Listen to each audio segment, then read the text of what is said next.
wonder, what the reasons for that are, whether in terms of, application and... We've got Grosjean, Giovinazzi, sorry, it's Giovinazzi this time, the graphic was wrong. It's Giovinazzi who's gone off in the other Haas now. So, oh dear, it's not proving a very good start to the... Oh, and he's done some serious damage. Now, that's the last thing you want to do as a Friday driver. That is not good, unfortunately. It's one thing for your main driver to touch the barrier. The session has been stopped. It's a red flag, and oh dear, Antonio, that's not good. No, he's already bent a couple of Saubers, hasn't he, this year? Yeah. But that's, I mean, that was one thing. At least he was doing that in sessions, which counted.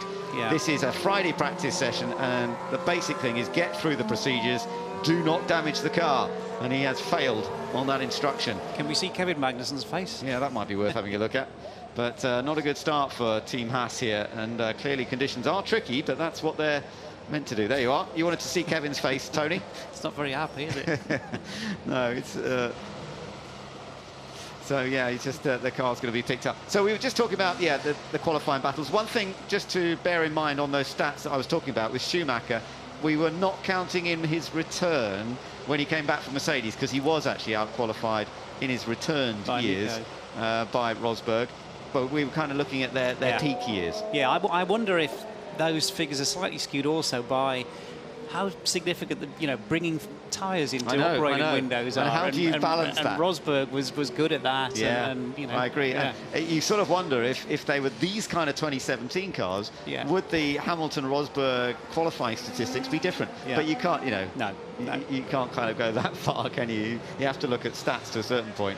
But yeah, it's always entertaining. And whatever the stats say, if Lewis Hamilton matches Michael Schumacher, it's going to be impressive. And if you look at this season as well, the races where Lewis has struggled, Monaco and getting the tyres in, and Austria and things like that. Valtteri's done a better job of that than he has. So that's right. It's the same sort of thing. It's all part of the skill, though, and throughout the different eras, there've been different challenges. Let's see how Giovinazzi got it wrong. Turn 11 was where people are getting it wrong. Yeah, back end got away, and he was carrying more speed at that point. Oh, goodness me, that really hit the barrier hard.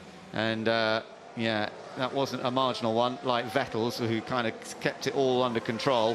That was just always going to go off. Now, he's on the soft tyre, notice. Most people are on the super soft tyres, and they're struggling for grip on the super soft tyre. He's gone out on a harder compound tyre than that, and he's completely run out of grip. Karun. Yeah, that's a really tricky one. I mean, that's quite wind affected, that corner as well. I remember I had an off there in GP2 in, must be in 2007, in a similar way. And as soon as you turn in, the back end starts to step out of line. There's no way you can catch it because the wind gets behind it and you're off. So, yeah, but as you say, you shouldn't be pushing that hard in FP1. And it is an absolute crosswind there, you're right. Just looking at our map on the screen, it is an absolute crosswind there.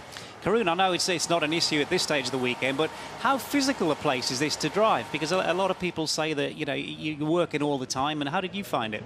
I really enjoyed coming here. It is a physical race, and I think, to be honest, it's in F1, because you've got power steering, it's not as bad because you've got, much lighter load going through your arms, and the change of direction stuff is not as bad. When we were doing GP2 without power steering, it was by far the hardest race of the year. It is a hot race as well, so the drivers are having to work quite hard. The G-forces are high, particularly this year with this generation of cars. The medium speed corners now are still a reasonable G-force. There's still probably 2.5 G now, even in those medium speed corners, the middle sector. So I think this could be quite a physical race for the drivers, but it doesn't tend to be a very long race like Singapore, for example, or Malaysia. You don't have the heat and humidity of Malaysia. So it is tough. It's probably the hardest